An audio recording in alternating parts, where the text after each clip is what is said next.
Olá, eu sou a Melissa e vou resolver o exercício 3 de estatística descritiva. Vou mostrar como calcular as medidas de posição, medidas de dispersão e a simetria Pearson para dados agrupados sem classe.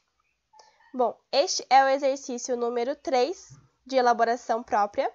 A variável x é o número de aprovações por veículo nas verificações de controle de qualidade realizadas. Aqui na coluna número 1 são as aprovações e na coluna número 2 a frequência com que elas ocorreram. Aqui eu já calculei a frequência total, ou seja, somei todas as frequências e cheguei ao resultado de 6.934. Então, neste exercício, vou calcular as medidas de posição e dispersão para a variável x em uma amostra de 6.934 verificações. Vou começar pela média. A média é a multiplicação de cada valor da variável pela sua respectiva frequência absoluta, aqui em verde, dividido pelo número total de amostras, o n.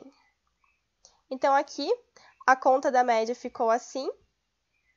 Cada frequência pela variável, então aqui a frequência por 4, frequência vezes 5, mais a frequência vezes 6, mais a frequência vezes 7. E dividido por 6.934. A conta da média resultou em 6,5989. Agora o cálculo da mediana. A mediana é a variável na posição n mais 1 sobre 2, se o número for ímpar. E se for par, é a variável na posição n sobre 2, mais a variável na posição n sobre 2 mais 1, dividido por 2. Então, neste caso, o n é par.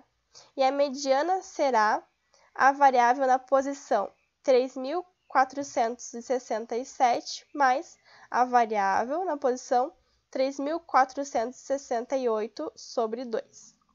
Olhando a tabela, a gente vê que a variável em cada uma dessas posições é o 7, né, nas duas. Então, a mediana vai ser 7 mais 7 sobre 2, então a mediana vai resultar em 7. Já a moda é o valor de x que ocorre com maior frequência. Então, no exercício, olhando a tabela, a maior frequência equivale a 4.764, aqui em verde. E a variável correspondente a essa frequência é 7, aqui em laranja. Então, a moda vale 7.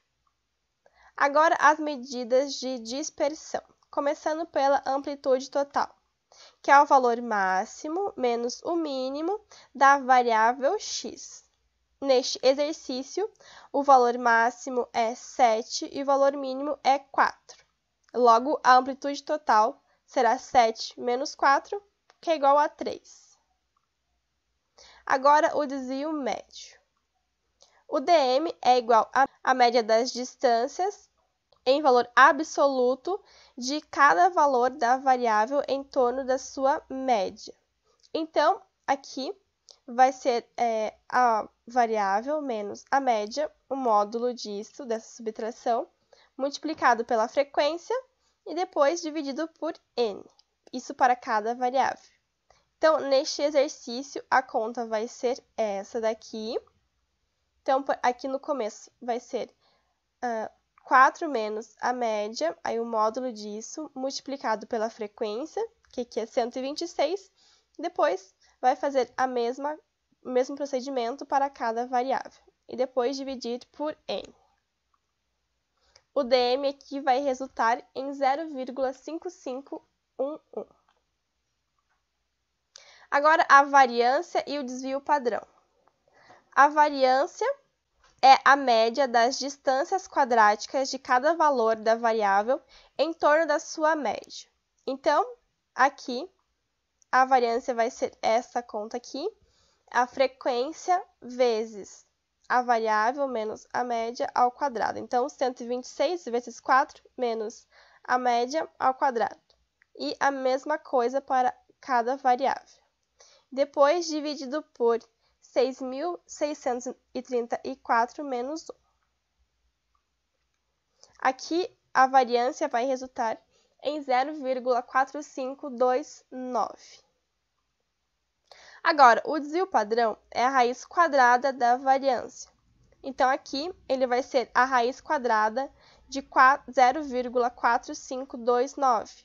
Então, o desvio padrão vai ser 0,6730.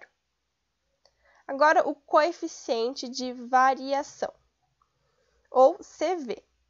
Ele é o desvio padrão pela média multiplicado por 100, pois ele é expresso em porcentagem.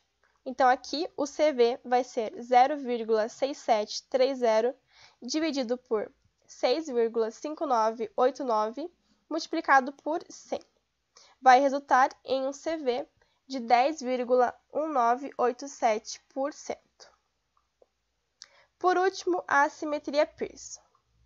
O coeficiente de assimetria é dado por 3 vezes a média menos a mediana dividido pelo desvio padrão. Aqui vai ser 3 vezes 6,5989 menos 7 sobre 0,6730, que resultará em um coeficiente de menos 1,7880. Agora, para dizer qual o tipo de assimetria destes dados, temos estes parâmetros aqui. Então, como o módulo do nosso coeficiente é maior do que 1, né, vamos ter uma assimetria forte. E como o coeficiente é negativo, ou seja, é menor do que 0, temos uma assimetria à esquerda. Então, temos uma assimetria forte à esquerda. E esta foi a resolução do exercício 3.